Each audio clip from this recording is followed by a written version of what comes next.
26 জানুয়ারি 2025 বেশ প্রজাতন্ত্র দিবস খেলা হলো, রিপাবলিক ডে। আজকের দিনে আমরা জানি ভারতের যে সংবিধান, তথাকথিত ভারতের সংবিধান, সেটা কার্যকরী হয়েছিল এবং সেই জন্যে প্রজাতন্ত্র দিবস পালন করা হয়। তা আমি প্রথমেই বললাম যে প্রজাতন্ত্র দিবস খেলা কেন, এর সপক্ষে আমি আজকে যে বক্তব্যটি রাখবো, আশা করি বক্তব্যের শেষে আমি আপনাদের বোঝাতে পারবো আমি কেন বলছি এটা একটা খেলা, কেন বলছি এটা একটা ভাঁওতাবাজি, ফার্স, এছাড়া আর কিচ্ছু না। পুরো গণতন্ত্র ব্যাপারটাই, বিশেষ করে এই মুহূর্তে বর্তমানে ভারতের বুকে গণতন্ত্র তো হচ্ছে একটি অত্যন্ত প্রহসনের বিষয়, এবং পৃথিবীতে যে কটি দেশ নিজেদেরকে গণতান্ত্রিক দেশ হিসেবে, বৃহত্তর গণতান্ত্রিক দেশ হিসেবে দাবি করে, সেই সব কটি দেশে গণতন্ত্রই হচ্ছে চরম প্রহসন। তো প্রথমেই বলি ভারতের যে সংবিধান, ভারতের সংবিধান কি নিজস্ব সংবিধান? ভারতের সংবিধান যে হাজার হাজার বছরের যে ভারতের যে সনাতনী সংস্কৃতি, তার দ্বারা কি উদ্বুদ্ধ হয়ে লেখা কি সেই সংবিধান? না। সেই সংবিধানের ছত্রে ছত্রে কাদের ইনফ্লুয়েন্স রয়েছে? United kingdom, America, France. দেখুন, তিনটি দেশই ছিল কি দ্বিতীয় বিশ্বযুদ্ধের সময় মিত্রশক্তি, এবং কার বিরুদ্ধে লড়াই করেছে? ভারতের নেতাজির আইএনএ ফৌজের বিরুদ্ধে লড়াই করেছে। যেখানে আমরা দেখছি আজকে অনেক জায়গায় নেতাজির ছবি লাগানো, 23শে জানুয়ারি পরে আজকেও নেতাজির ছবি লাগানো থাকে। সেই নেতাজির ফৌজের বিরুদ্ধে লড়াই করা ইংরেজ, যারা আমাদেরকে কয়েকশো বছর ধরে আমাদেরকে করেছে, শোষণ করেছে, আমরা তাদের দাস ছিলাম, সেই ইংরেজদের সংবিধান, আমেরিকা এবং ফ্রান্স, এবং তার সাথে কি সোভিয়েত ইউনিয়ন। তো যে দেশগুলি সেই সময় সম্পূর্ণভাবে ছিল ভারতের স্বাধীনতা বিরোধী, ভারতের মানুষকে তারা ঘৃণা করত, তাদের একটাই কাজ ছিল ভারত থেকে যত পারো মিনারেল রিসোর্সেস সেগুলোকে নিয়ে চলে যাও নিজেদের দেশের অর্থনীতির উন্নয়নের জন্য।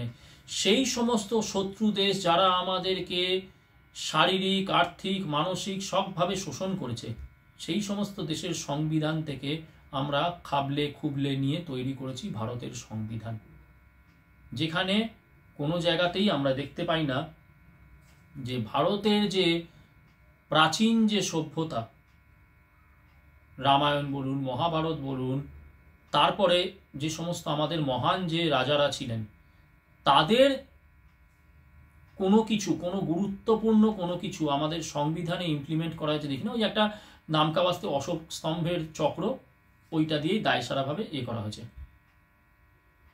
তাহলে এবারে বলুন যে এটা কোন অর্থে ভারতের সংবিধান হলো, এবং কোন অর্থে ভারতের প্রজাতন্ত্র দিবস হিসেবে এটাকে আমরা মানব, উদযাপন করব? কোনোভাবেই কোনো যুক্তি তো পাচ্ছি না। এবং এই মুহূর্তে ভারতে দাঁড়িয়ে আছে, ক্ষমতায় আছে তথাকথিত জাতীয়তাবাদী শক্তি সরকার। এখনো পর্যন্ত আমরা দেখিনি যে তারা এই সংবিধানকে পরিবর্তন, মানে কি একদম খোল নলচে পাল্টে দিয়ে যে পরিবর্তন করা, তার কোনো প্রয়াসই দেখিনি। বললেই কিন্তু এখানে যারা আছেন, নেটিজেনরা আছেন, নিন্দুকেরা আছেন, সঙ্গে সঙ্গে বলবেন না ওইভাবে কি সংবিধান পাল্টানো যায়, না রাজ্যসভায় তো আমরা তো কেন্দ্রীয় সরকার তো অ্যাবসলিউট মেজরিটি নয়, ইত্যাদি ইত্যাদি ইত্যাদি। আচ্ছা বলুন তো, এই যে মমতা বন্দ্যোপাধ্যায় নিজের গায়ের জোরে এখানে নিজেদের মতন নিয়ম বানিয়ে নিচ্ছেন নিজেদের সুবিধার্থে, তথাকথিত সংখ্যালঘু দুধেল গাইদের সুবিধার্থে, তা সেখানে তাকে আটকাতে কে পারছে? সেখানে আটকাতে কে পারছে? আপনারা বলবেন যে না, সে তাদের তো বিধানসভায় তারা মেজরিটি। না, কেন্দ্র সরকার যদি দেখে যে দেশের হিতের বিপরীতে গিয়ে কোনো কিছু হচ্ছে, অবশ্যই কেন্দ্রীয় সরকার হস্তক্ষেপ করতে পারে, কিন্তু কেন্দ্রীয় সরকার কোনো হস্তক্ষেপ কিন্তু করেনি এবং আগামী দিনেও করবে না। কেন করবে না সেটাও এখানে বিশ্লেষণ করব। তো সেইখানেই কেন্দ্রীয় সরকার কিন্তু ইচ্ছা করলে, এই যে আমাদেরকে কথায় কথায় বলা হয় যে হুমায়ুনের বাবাকে আমরা সেটা জানি, আকবরের বাবাকে আমরা সেটা জানি, কিন্তু দশরথের বাবাকে আমরা সেটা জানি না। আপনারা বলুন তো, কোনো ভারতের পাঠ্য বইতে আমরা কি পেয়েছি যে দশরথের বাবা কে ছিলেন? হয়তো যারা সনাতন ধর্ম নিয়ে, রামায়ণ নিয়ে যারা গভীরে গিয়ে চর্চা করছেন, পণ্ডিত ব্যক্তি, তারা এটা বলতে পারবেন। কিন্তু আমার আপনার মতো সাধারণ মানুষ যারা আমরা ইতিহাস পড়েছি, আমরা হুমায়ুনের বাবাকে, আকবরের বাবাকে গড় করে বলতে পারবো, কারণ আমরা ইতিহাস বইতে পড়েছি। তখনকার কংগ্রেস সরকার মুঘল হিস্ট্রিকে গৌরবান্বিত করেছে এবং তারা সেটাই আমাদেরকে পড়িয়েছে, আমরা সেটা জেনেছি। আজকে যে বর্তমানের যে কেন্দ্রীয় সরকার, শিক্ষা ব্যবস্থা নাকি যারা পাল্টে দিচ্ছে, অনেক কথা বামপন্থীরা বলছে যে শিক্ষার গৈরিকীকরণ হয়েছে, হেনা তেনা হয়েছে। আদৌ কি হয়েছে? আদৌ কি শিক্ষা ব্যবস্থায়, শিক্ষা নীতিতে কোনো পরিবর্তন কি, মানে আমরা সেরকম জোরালো পরিবর্তন কি আদৌ আমরা দেখতে পেয়েছি? নেই। তো সেই জন্যই কিন্তু এখনো পর্যন্ত আমি আপনি যারা আজকে এই ভিডিওটা দেখবেন, গুগল সার্চ না করে একবারে আমরা কেউই বলতে পারবো না দশরথের বাবার নাম কি, যদিও আমরা নিজেদেরকে গর্বিত সনাতনী বলে আমরা নিজেদেরকে দাবি করি। তার সেই সদিচ্ছা নেই। আজকে শিক্ষা ব্যবস্থা পাল্টাতে, শিক্ষা ব্যবস্থায় গৈরিকীকরণ করতে অবশ্যই করা উচিত। শিক্ষা ব্যবস্থার অবশ্যই গৈরিকীকরণ করা উচিত, কারণ এই দেশটা যদি আজকে যদি কোনো কারণে মানে আজকে যারা সংখ্যালঘু তারা যদি মেজরিটি হয়ে যায়, তারা শিক্ষার ইসলামিকীকরণ করে দেবে, একদম সোজাসাপটা হিসেব। এখন তারা সেকুলারিজমের মুখোশ পড়ে আছে, যেদিনকে তারা সংখ্যাগুরু হবে সঙ্গে সঙ্গে এ করে দেবে। আমরা তার উদাহরণ কাশ্মীরেই দেখতে পেয়েছি। কাশ্মীর আজকে একটি মুসলিম মেজরিটি স্টেট, সেখানে কিভাবে চলে সব কিছু আমরা জানি। তো সেই জন্যই যেদিনকে ভারত মুসলিম মেজরিটি রাষ্ট্র হয়ে যাবে, সেদিনকে শিক্ষার পুরোপুরি ইসলামিকীকরণ করবে। তারা করবে তাদের গায়ের জোরে, তাদের বলে। তা আজকে এখনো পর্যন্ত যেখানে 70% আজকে হিন্দু আছে ভারতে, কেন্দ্রে একটা জাতীয়তাবাদী হিন্দুত্ববাদী সরকার তথাকথিত যাকে বলা হয়, তারা আজকে এখনো পর্যন্ত শিক্ষা ব্যবস্থায় কোনো রকমের সেরকম গৈরিকীকরণ পরিবর্তন আনেনি। কেন আনেনি? এই প্রশ্নটাও করা উচিত। থমাস ব্যাবিংটন ম্যাকাওলে, যিনি এই ভারতের শিক্ষা ব্যবস্থাকে, আধুনিক শিক্ষা ব্যবস্থাকে তৈরি করে দিয়ে চলে গেছিলেন, যিনি বলেছিলেন যে আমার শিক্ষা ব্যবস্থায় যারা পড়াশোনা করবে কিছুদিনের মধ্যেই তারা ভারতের যে রুট শিকড় তাকে ঘৃণা করতে শুরু করবে। সেই থমাস ব্যাবিংটন ম্যাকাওলের যে শিক্ষা ব্যবস্থা, তাতে কি কোনো পরিবর্তন আনার হাত দেওয়ার সাহস দেখিয়েছেন নরেন্দ্র মোদীজি? দেখাননি। তাহলে দুটো জিনিস আমরা দেখছি। সব থেকে যে গুরুত্বপূর্ণ ভারতের সংবিধান, সেই সংবিধানে সনাতনীকরণে কোনো প্রয়াসই হচ্ছে না। সে আমি একটা কি পার্লামেন্টের জায়গায় নতুন পার্লামেন্ট তৈরি করলাম, সেখানে আমি কিছু ছবি টাঙিয়ে দিলাম, সনাতন ইয়ের কিছু ছবি টাঙিয়ে দিলাম, তাই নিয়ে কিছু হয় না। ঠিক যেরকম আমি 1000টা রাফায়েল কিনলেও কোনো মানে তাতে কোনো রকমের ইয়ে হবে না, কারণ আক্রমণটা আমরা বাড়ি বলি যে আক্রমণটা কিন্তু বৈদেশিক আক্রমণ হবে না, আক্রমণটা হবে দেশের ভেতরই। আর দেশের ভেতর যখন আক্রমণ হবে, আপনি রাফায়েল বলুন, ব্রহ্মস বলুন, আরও হাইপারসনিক, সুপারসনিক যত সনিক আছে, কোনো কিছু দিয়েই আপনি দেশের ভেতরের যে জিহাদি আক্রমণ, সেই আক্রমণকে রুখতে পারবেন না। এবং যেটা বললাম, এই দেশের যখন জিহাদিকরণ হয়ে যাবে, তখন ওই ব্রহ্মস বলুন, রাফায়েল বলুন, হাইপারসনিক, সুপারসনিক যত সনিক আছে, তখন তাদেরই হয়ে যাবে। কিন্তু তখন এটা একটা অত্যন্ত শক্তিধর দারুল ইসলামিক রাষ্ট্র হবে। তো এই যে ডেমোক্রেসি, গণতন্ত্র, এটা যে কত বড় প্রহসন, তার একটা ছোট্ট উদাহরণ দিই। আমেরিকা একটি বিরাট বড় গণতান্ত্রিক রাষ্ট্র। তারা বলছে যে ভোট দিতে, তারাও বলে ভোট দেবেন, আপনার ভোটের ওপরে বিচার করে সরকার নির্ধারণ হচ্ছে। আমি কেন এটা বলছি, কারণ এরপর এখানে আমি কিছু তথ্য দেবো, যে তথ্যগুলো দিলে আপনি আপনারা বুঝতে পারবেন যে ভারতেও কেন ভোট, বিশেষ করে এই পশ্চিমবঙ্গের বুকে বা কিছু কিছু রাজ্যে ভোট ইলেকশন ব্যাপারটা কেন একটা প্রহসন। পৃথিবীতে 5 জন যে সব থেকে ধনী বিলিয়নিয়ার, কোটি কোটিপতি যারা, তারা প্রতি 1 ঘন্টায় তারা প্রতি 1 ঘন্টায় $14 মিলিয়ন কামায়। $14 মিলিয়ন। এই যে এলন মাস্ক, যাকে নিয়ে আমাদের সনাতনীদের মধ্যে আবার বিরাট লাফালাফি, সেই এলন মাস্ক এই যে ইলেকশন হয়ে গেল, সেই ইলেকশনের সময় থেকে 120 বিলিয়ন কামিয়েছে। এই যে ডোনাল্ড ট্রাম্প, এই যে আমেরিকার ইলেকশন হলো, এই কিছুদিনে 120 বিলিয়ন কামিয়েছে। জেফ বেজোস তিনিও এই এক মাসে $67 বিলিয়ন কামিয়েছেন। এবং পৃথিবীর বুকে এরকম 150 বিলিয়নিয়ার কোটিপতি পরিবার আছে যারা প্রতি মুহূর্তে তাদের ইচ্ছা মতন কেবল একটি সরকারকেই প্রভাবিত করে না, সেই দেশের ইলেকশনকেও প্রভাবিত করে। ভাববেন না আমি কিন্তু, আপনাদের মনে হবে যে এটা বামপন্থী মার্কা কথা হয়ে গেল, না, একেবারেই না। আমার সাথে বা জাতির কথার সাথে বামপন্থার দূর দূরান্তেও কোনো যোগাযোগ নেই। বামপন্থার নামে আমরা আগেও যেরকম মলমূত্র বিষ্ঠা ত্যাগ করতাম, আজকের দিনেও আমরা বামপন্থার নামে মলমূত্র বিষ্ঠা ত্যাগ করি। জ্যোতি বোস থেকে শুরু করে শতরূপ ঘোষ, লেনিন, স্ট্যালিন, এরা আমাদের চরম শত্রু। পারলে এদের ছবি দিয়ে আমরা আমাদের কমট পরিষ্কার করি। তো ভাববেন না যে এটা আমি কোনো বামপন্থী, এগুলো বামপন্থী এজেন্ডা থেকে বলছি, বামপন্থী বিক্রি হয়ে গেছি, এরকম কিন্তু নয়। এই এলন মাস্ক ডোনাল্ড ট্রাম্পকে ইলেকশনের সময় $277 মিলিয়ন দিয়ে ব্যাক করেছে।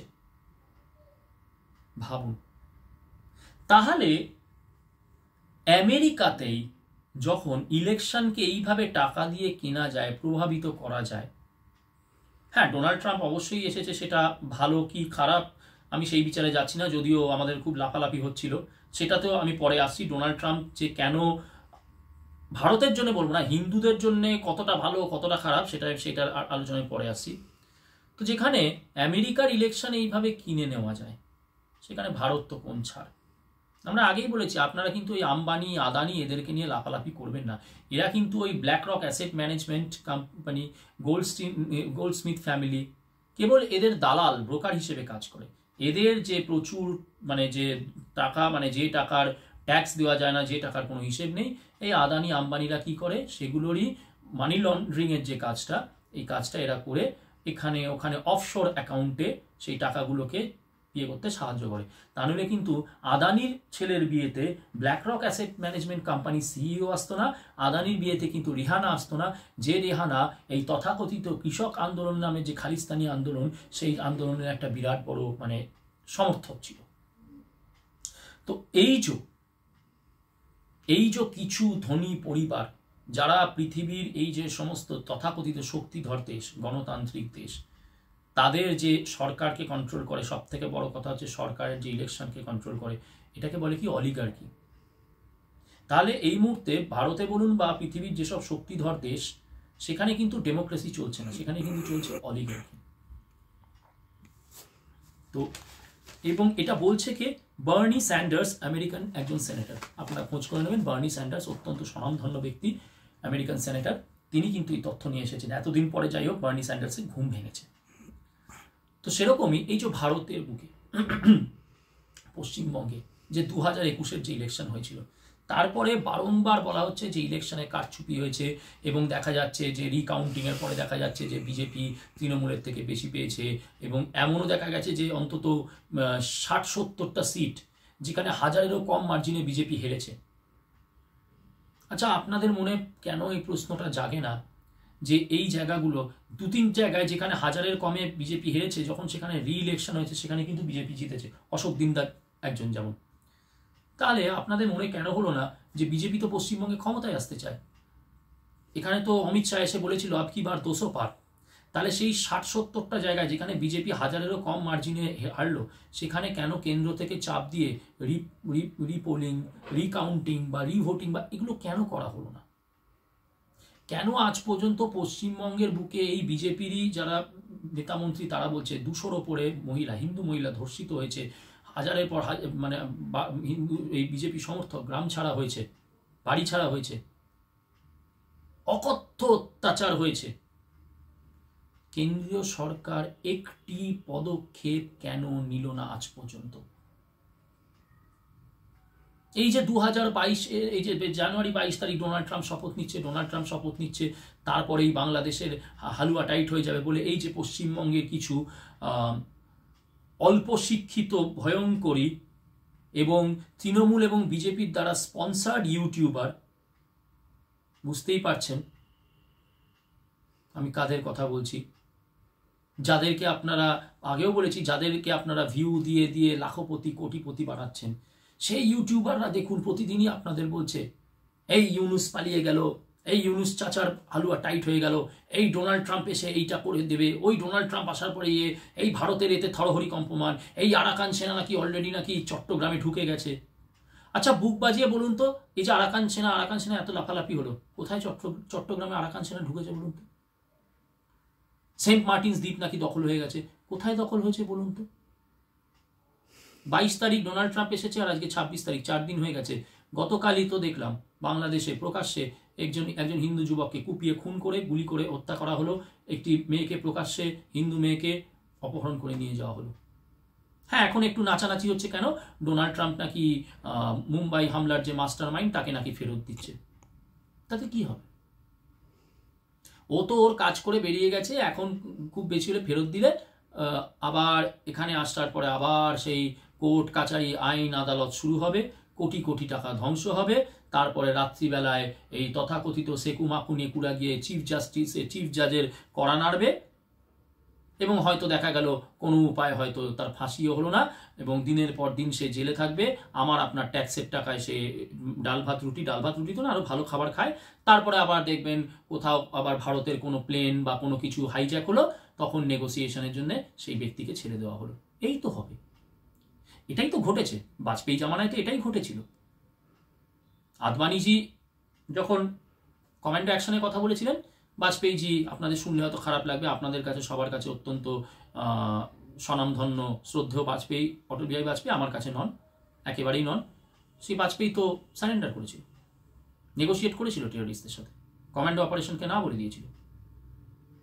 তো এই যে পশ্চিমবঙ্গের বুকে আজকে দেখছেন দিনের পর দিন, এই তো কালকেই দেখলাম বাসন্তী না কোথায় একটি মেয়েকে ধর্ষণ করে জিভ কেটে দেওয়া হয়েছে। এই যে একের পর এক অন্যায় হয়ে চলেছে। অভয়া অভয়া অভয়া, বিচার পেল না অভয়া। আমরা তো একটা অভয়া দেখেছি, তাহলে পশ্চিমবঙ্গের বুকে যে 200 অভয়ার যে ধর্ষণ হয়েছে, বিচার তো তারাও পায়নি। কি করছে নরেন্দ্র মোদী সরকার? কি করেছে বিজেপি সরকার? বাবুল সুপ্রিয়কে আপনারা যতই গালাগালি দিন, বাবুল সুপ্রিয় একসময় বলেছিল যে ইলেকশনের দিন যারা বিজেপি 2021 কাউন্টিং এজেন্ট, তারা বেলা 12টার মধ্যে বুথ ছেড়ে চলে গেছে। একবার মনে প্রশ্ন জাগে না, কেন তারা বুথ ছেড়ে চলে গেল? খেলা হবে বলতে পিকে কি খেলা খেলেছিল? এমনও শোনা যায় যে এখানকার যে বিজেপির যে মাথা, তখনকার যারা ইলেকশনের কন্ট্রোলে ছিল, তাদের ঘরে সুন্দরী সব ফিল্ম আর্টিস্ট নারীদেরকে ঢুকিয়ে দেওয়া হয়, এবং তাদের যে কম্প্রোমাইজ ছবি, সেই কম্প্রোমাইজ ছবি দিল্লিতে পাঠানো হয়েছিল যে বিজেপিকে হারতে হবে, কারচুপি করে হারতে হবে, তোমরা যদি বেশি বাড়াবাড়ি করো কেন্দ্র, তাহলে তাদের এই যে সব ছবি, কম্প্রোমাইজ ছবি, আমরা কিন্তু ছেড়ে দেব। কেন্দ্রীয় বিজেপি দেখলো যে বাঙ্গাল যায় ভারমে, সোনার বাংলা যায় ভারমে, আমাকে তো কেন্দ্রে থাকতে হবে, এইসব ছবি বেরিয়ে গেলে তো মানুষের ভরসা উঠে যাবে। তো আজকে ওই জন্য পশ্চিমবঙ্গ, আপনারা যতই লাফালাফি করুন যে ডোনাল্ড ট্রাম্প এসে গেছে, এইবারে শায়েস্তা হবে, বা 2026-এ শুভেন্দু অধিকারী কোন জাদু বলে করবে, পশ্চিমবঙ্গের বুকে বিজেপির জেতার চান্স 0। সেই জন্যেই কেন্দ্র পশ্চিমবঙ্গের ব্যাপারে পুরো নির্লিপ্ত। ওপরে খেলা অনেক আগে খেলা হয়ে গেছে। ওই যে বললাম যে ওই কিছু ফ্যামিলি আছে যারা সব কিছু ম্যানেজ করে, নরেন্দ্র মোদী, মমতা বন্দ্যোপাধ্যায় সবাইকে ম্যানেজ করে নিয়েছে, বলেই দিচ্ছে। এবং বিজেপি, কেন্দ্রীয় বিজেপি বুঝেছে যে ফেয়ার ইলেকশন, আমি বলছি ফেয়ার ইলেকশন, এবং আমি বলছি কেন্দ্রীয় বাহিনী, আর্মিকে দিয়েও আপনি ইলেকশন করান, পুরোপুরি ফ্রি অ্যান্ড ফেয়ার ভোট হলেও বিজেপি এখানে জিতবে না। কারণ সিপিএম এর পক্ষে হিন্দুরা ভোট দেয়, তৃণমূলের পক্ষে হিন্দুরা ভোট দেয়, আর যে সংখ্যালঘু সম্প্রদায় তারা তো তৃণমূলের পক্ষে ভোট দেবেই। বিজেপির আপনারা বলুন 2 কোটি ভোট, না, ওই ভোটে জিতবে না। ফ্রি ফেয়ার ভোটেও বিজেপির পশ্চিমবঙ্গে কোনো গণিতকে সামনে রেখে জেতা সম্ভব নয়। সেই জন্য বিজেপির স্ট্যান্ড কি হয়, পশ্চিমবঙ্গকে এই যে আগামী দিনে এই যে বাংলাদেশে দেখছেন, আজকে দেখুন পাকিস্তানের সাথে পাকিস্তানের ISI এর প্রধান বাংলাদেশে আসছে, ভারত চুপ করে আছে। জয়শঙ্কর নাকি, এই তো শুনি কত সব হালুমবাগ টিভি আছে না, হালুমবাগ টিভিরা আপনাদের ইয়েতে ইউটিউবে, তারা বলছে জয়শঙ্কর নাকি ডোনাল্ড ট্রাম্পকে নাকি প্রথমেই এমন কথা বলেছে, একেবারে বাংলাদেশ নাকি হিলে গেছে। এমনই হিলে যাওয়ার আমরা দেখলাম, ISI এর চিফ এসে বাংলাদেশে করে গেল, এবং বাংলাদেশে এখন গোপনে মিলিশিয়া তৈরি হচ্ছে। নদিয়ার বুকে আমরা দেখলাম BSF দেখেছে বাংকার, এরপরেও ভারত কোনো স্টেপ নিচ্ছে না। আচ্ছা, এতদিন তো শুনেছিলাম জো বাইডেন ছিল বলে, এখন কেন স্টেপ নিচ্ছে না ভারত? এবারে বলবেন তাহলে চীন ইনভলভ হয়ে যাবে। মানে তার মানে বুঝতে পারছেন তো, ভারত কোনোদিনই কিছু করতে পারবে না, সবসময় আছে যেরকম বামপন্থীদের পক্ষে কিছু মানে ওই গরুরা আছে হাম্বা হাম্বা করে, সেরকম এই কেন্দ্রীয় সরকার বা আপনাদের যে নরেন্দ্র মোদী, সাদের নরেন্দ্র মোদীর জন্য হাম্বা হাম্বা করার জন্য লোক আছে, যারা সবসময় বলে না এই কারণের জন্য বিরাট বিরাট দেখবেন হোয়াটসঅ্যাপে হ্যাজ নামায়, না এই কারণের জন্য, অমুক স্ট্র্যাটেজিক্যাল কারণের জন্য বাংলাদেশের বিরুদ্ধে কোনো রকমের স্টেপ নেওয়া যাবে না, অথচ বাংলাদেশের মিলিশিয়া তৈরি হচ্ছে। এবং কী হবে আগামীতে, যেটা পুরোপুরি মোটামুটি প্ল্যান হয়ে গেছে। দেখুন জাতির কথাকে আপনারা খিল্লি করেছেন বহুবার, জাতির কথা 2021-এর ইলেকশন আমি বলেই ছিল বিজেপি পশ্চিমবঙ্গে 70 থেকে 80টার বেশি সিট পাবে না, তাই হয়েছে, তখনও খিল্লি করেছিলেন।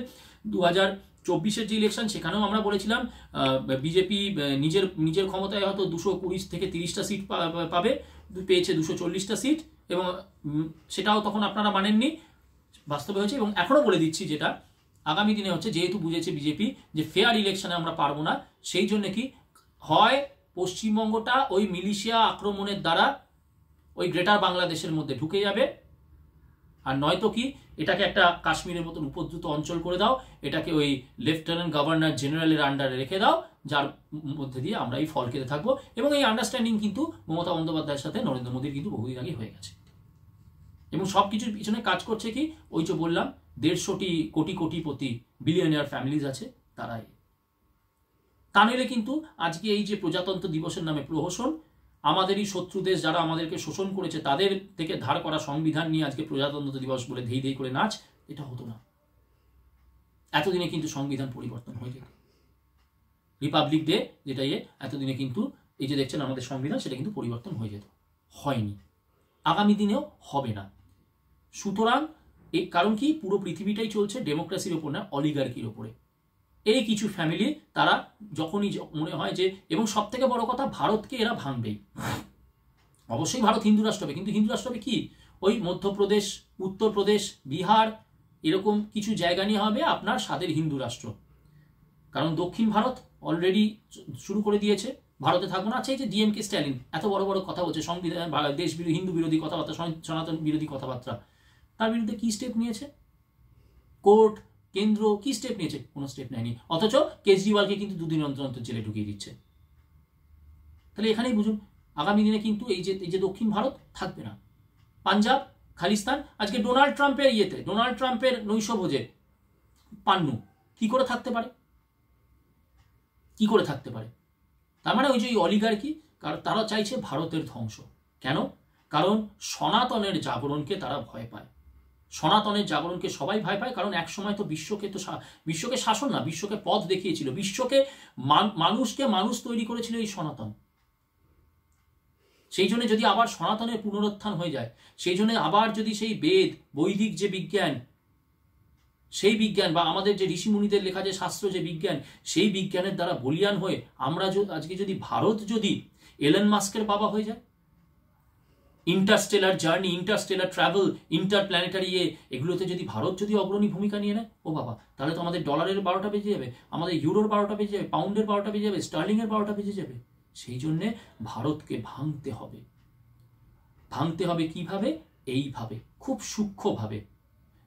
সবশেষে বলি, আপনাদের শুনলে হয়তো গাত্রদাহ হবে, মিখাইল গোরবাচভ যেভাবে সোভিয়েত রিপাবলিককে ভেঙেছিলেন, আগামী দিনে ভারতকে ভাঙার কাণ্ডারি হিসেবে আসবেন আপনাদের প্রিয় নরেন্দ্র মোদী।